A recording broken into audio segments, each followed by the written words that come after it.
You mentioned that they seem to have a belief system as well. Could you talk about that? It's the Illuminati is the continuation of the mystery religions.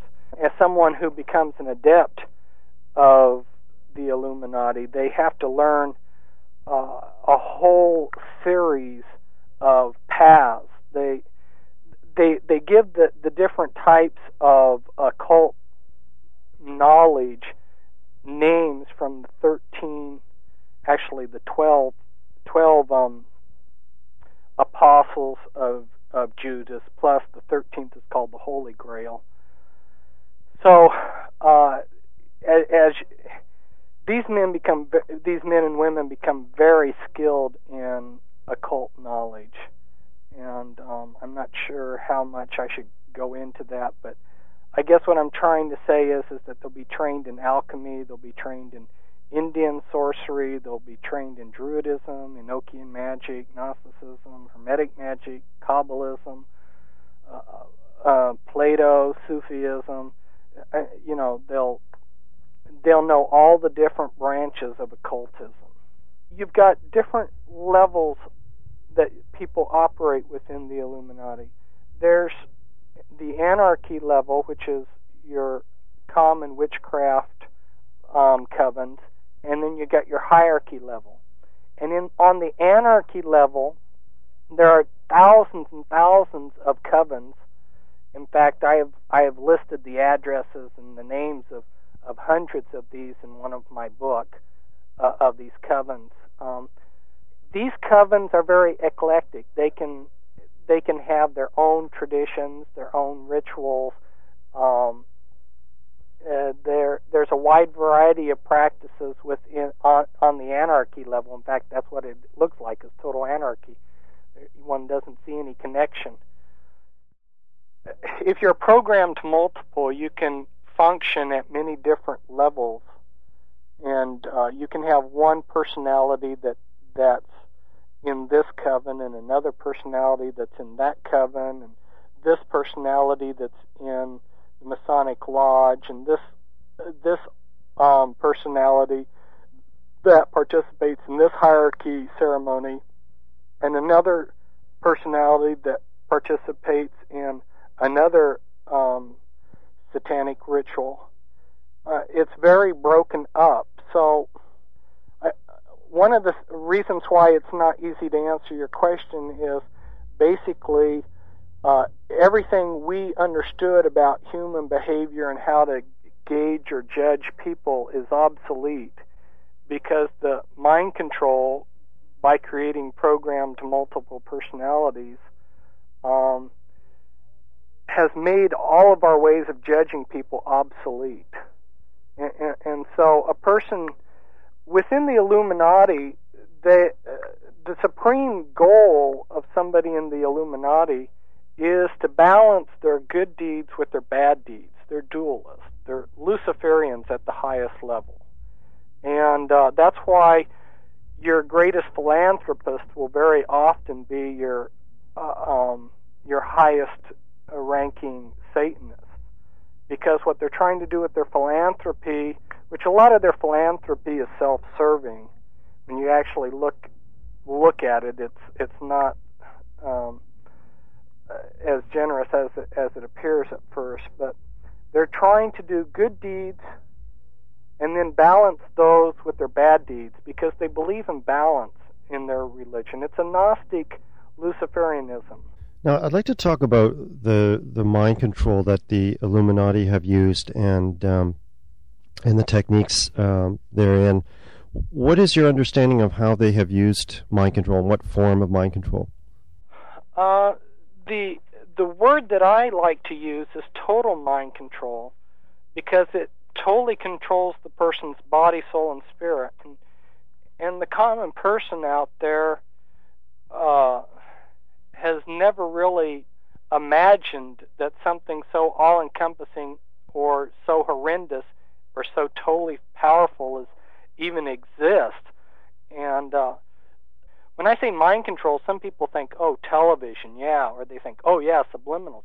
No, I'm talking about something that's 1,000 or 10,000 times more powerful. this mind control is totally undetectable, and it totally controls the person, and it uses every known technique of controlling a person wrapped up in a sophisticated group package.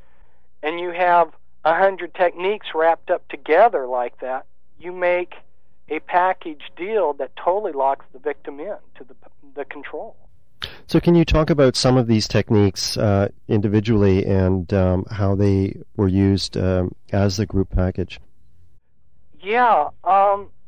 When I started out to describe to people what was going on, I had files and files. I had about 150 files of different techniques, and I was thinking to myself, well, I can't talk about 150 techniques. That's too overwhelming for people. And so I thought, and I realized that all of these techniques broke down into 12 sciences. One of the sciences is the science of trauma and torture. Another science is how to use drugs, apply drugs to control a person, and another science that they have is their ability to use different mental states, which is hypnosis, disassociation, the trance states. Another one of their sciences is their skill at deceiving people and deceiving the victim themselves. One needs to understand, the listener needs to understand that these victims of Illuminati mind control do not even know themselves that they're under control. And there's a science of using spiritual things to control a person. In fact, actually, that is the perhaps one of the major, if not the most major, method of controlling a person. One of the things it's not politically popular for today for people in science to admit that mankind has a spiritual side to them, but humans do have a spiritual side to them, and the Illuminati understand how to spiritually control someone. Their understanding of that has boggled my mind. They have only allowed the common people, even the Christian people, a lot of our ministers only understand the crumbs have only gotten the crumbs, so to speak, on how to develop a person spiritually. And how do you feel that they have developed this and gained this knowledge? Well, a lot of it began back in the sleep temples of the Egyptians. We go back to your Egyptian priesthood and the mystery religions. They were already learning at that time how to use electric shock. They used electric eels and other things to electrically shock people.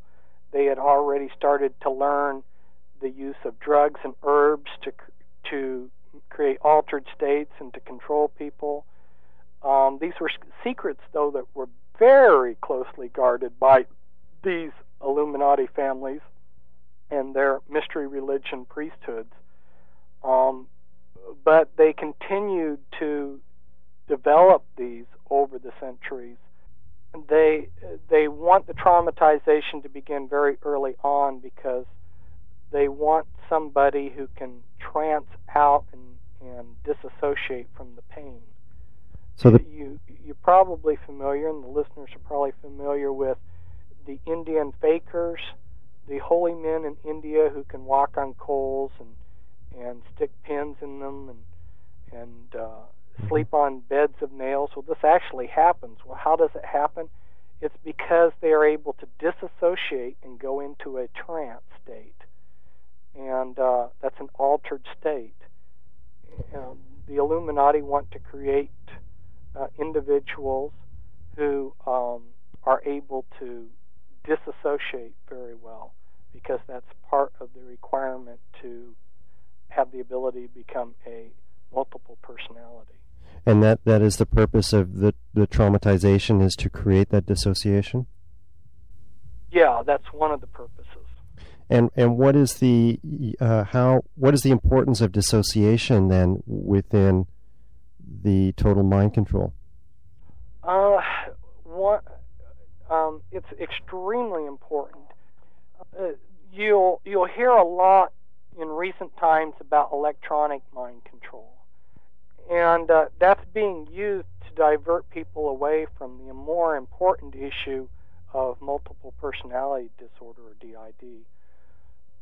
The ability to create multiple personalities that are programmed is extremely important. It's why they have the ability to be secret. It's why they're able to do so much in secret. The electronic mind control, throwing mental ideas into somebody's brain which are foreign, is not that much of a threat. I have worked with quite a few victims of electronic mind control, and the majority, if not all of them, are able to recognize that something's being beamed into their heads that's foreign. But when you are disassociated, when you have amnesia walls between yourself and other parts of your mind, you don't know what you yourself are in your entirety are all about. So hypnosis and trance and disassociation, they're all just different aspects of the same thing. And the Illuminati have learned over the centuries how to put people into different states, mental states, and when information is learned in these different states, then to access that information best, you need to go back to that particular state. When you get into a particular situation that's reminiscent of a previous experience, that's when your memory of it is best triggered. Now they go a lot further than just using natural disassociation. They've learned how to create amnesia walls within the mind, and it's basically what they're doing to the mind is the same as what we do with computers. In order to make computers functional, they had to figure out some way to section off part of the computer's memory so that the user could not access that memory. They had to nest that memory. In human terms, you could say there's an amnesia wall there. How to build walls in the mind to mentally section off the mind. And they do this through trauma. If you get a severe enough trauma, what the mind will do in order to continue functioning is it will disassociate that trauma with an amnesia wall. For instance, if let's say you were in war and your best friend has just gotten blown to smithereens by an artillery piece, his guts are laying out, your mind may build amnesia walls around this event and you may not be able to remember it. So the worse the trauma, the better the amnesia walls. So the Illuminati take a small child at about 2 and they begin traumatizing it with the worst traumas that are imaginable so that they can create these amnesia walls. They find these disassociated pieces of the mind, which are just like, in a sense, floppy disks, and then they put in their programming to each of these disassociated parts of the mind as to what they want that part to become. Some of these parts they make into personalities, and so they create MPD, DID. They create multiple personalities, and then while they're creating these multiple personalities, they're programming them to be exactly what they want them to be. The programmers like to say this child is a piece of clay, and they view themselves as the potters to that clay. They're very skilled in knowing how to take a child and work with that child's mind to create what they want.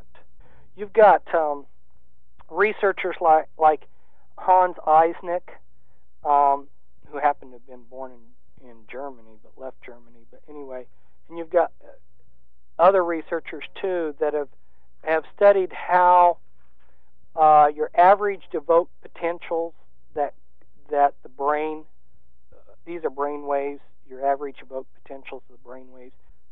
You can use EEGs to determine personality and IQ of a person. So when a child is born, they begin testing its brain to see what is this person's personality, what type of thinking is this person capable of, what type of career should we plan out for this person. So they take the natural bent of the mind, the natural capabilities of the mind, and they work with that. Likewise, when they're doing the traumatization and they're splitting the mind, they work with the child's creativity and they work with what those pieces of the mind, how those pieces of the mind think. Say perhaps by 18 months they'll be doing their EEGs and determining what they want to do. Then they begin the mind control to structure the person for that career. This is why people like myself who have a natural intelligence but have never been connected to any of these bloodlines, we have such a hard time out there in the competition because the Illuminati can take a particular child, and since they can manipulate things from behind the scenes, they can open all the right doors for this person, and they can get them the grants and the schooling and everything they need, and then adding impetus to this person's career is the mind control that's steering them in that direction too. So the end product is you end up with somebody who's an engineer or a lawyer or a politician who's very highly qualified for what they're doing. So what kind of things would, once they have controlled somebody, what kind of things would they be used to do for the Illuminati? The mind control, this is something that, again, has not been brought out very well by other people, and maybe it's just simply because they're not aware of it. But the mind control is not just to create somebody who's a sexual slave, but it's to infiltrate and control society across the board. Understand that if you're going to control something like they control establishment medicine, you have to have your people in key positions because the weakest link of a chain is going to break. So you can't have any weak links. So they salt their people throughout society in general, from the gutter to the castles. But like, let's say you're trying to control medicine because the establishment medical system brings them in lots of money, and the medical establishment, as you may know, is very powerful. So you have to have control of the entire spectrum of things, the hospitals, what kind of health care is going to be available, the type of training that the doctors are going to get. They've created secret strike forces like the CCHI and the NCHF. All of this requires mind-controlled slaves being salted in throughout the entire system. If you had one weak link, the control is, for instance, if you have somebody who's practicing alternative medicine and you don't control the judicial system, let's say he's a homeopathic doctor and he's arrested on false charges, well, you're not going to be able to convict him if you're not controlling the judicial system. So, again, like I say, you've got to have this vast secret apparatus. And this is why it becomes, until people understand the mind control, they can't understand how there could possibly be the type of control that they have. Right. So I guess in order to understand like how they are able to control these people that they have put in key positions in society, we do have to talk more about the techniques of mind control, and maybe we can go into that now of how they are able to effect control over these people. For example, the trauma. Well, yeah, the trauma would be used for a whole number of reasons.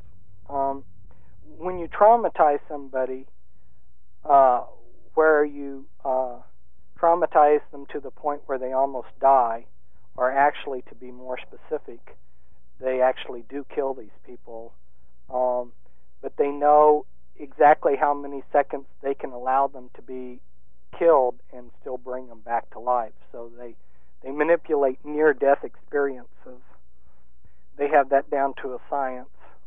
What that trauma does is it puts the brain back into a survival mode. And now I have to get into explaining that the popular concept of the brain being one monolithic brain is real deceptive. It's been kept very secret that the human brain is actually 7 brains. And the first brain of the human mind, the medulla and the pons, is called the reptilian brain because it thinks like a reptilian. And if you're always traumatizing a person, you keep them in their reptilian thinking, where they're survival-based thinking. And survival-based thinking, there's certain characteristics that go along with that thinking. The trauma can be used to keep somebody within their survival-based thinking. It also creates fear, and there's a whole series of things that spiritually happen to a person when they get caught up in fear. They want to maintain a high level of trance and dissociative behavior of the victim, so they like to continue traumatizing the person. But as I just brought out earlier, there's more involved here than just keeping the dissociative level high. You're also trying to maintain the person to stay in the reptilian survival-based thinking. You're also trying to keep them having a spirit of fear controlling their life.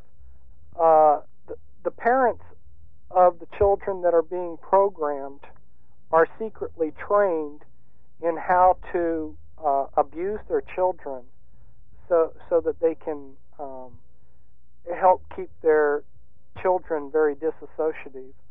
Each one of those personalities has been given a separate history, a separate personality, has its own likes, dislikes.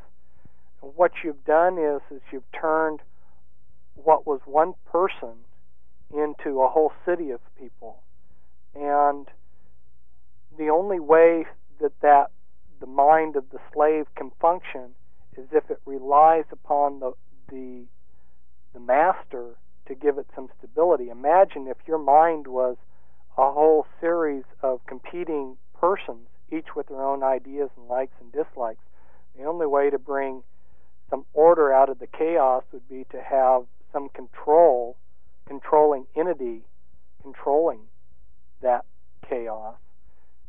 And some of the slaves that reach the point of actually becoming aware that they are multiples, on the deeper levels, realize that they need the mind control for their minds not to break down into total craziness.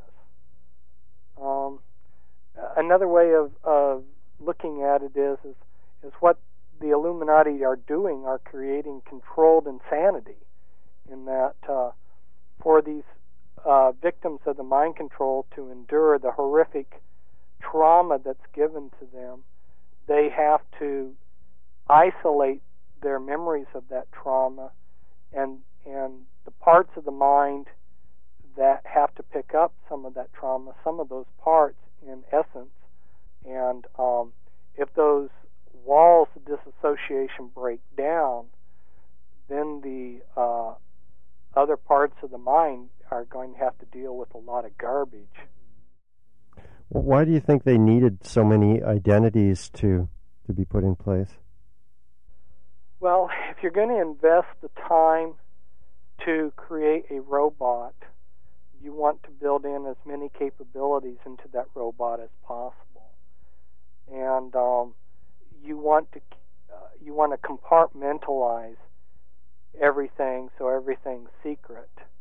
One of the reasons why intelligence agencies function so well, like for instance the CIA, is that they compartmentalize everything. You only know on a need-to-know basis. Well, they do the same with these people's minds. A slave may function on many different levels. He's got his front, which they create the best front possible. That's his everyday life, or her everyday life. But then they may want to use that person for drug smuggling, money laundering, carrying messages, performing satanic rituals, producing porn movies, assassinating somebody, spying on somebody. In order for that city of people to function, you have to have different jobs. You'll have some of the older personalities taking care of baby personalities internally in the person's mind. So you've got functions, you've got gatekeepers, you've got hierarchy alters that are controlling other alters. You've got a hierarchy of personalities. What you're doing is that's a whole and that's a whole science in itself on how to structure the disassociated parts of the mind.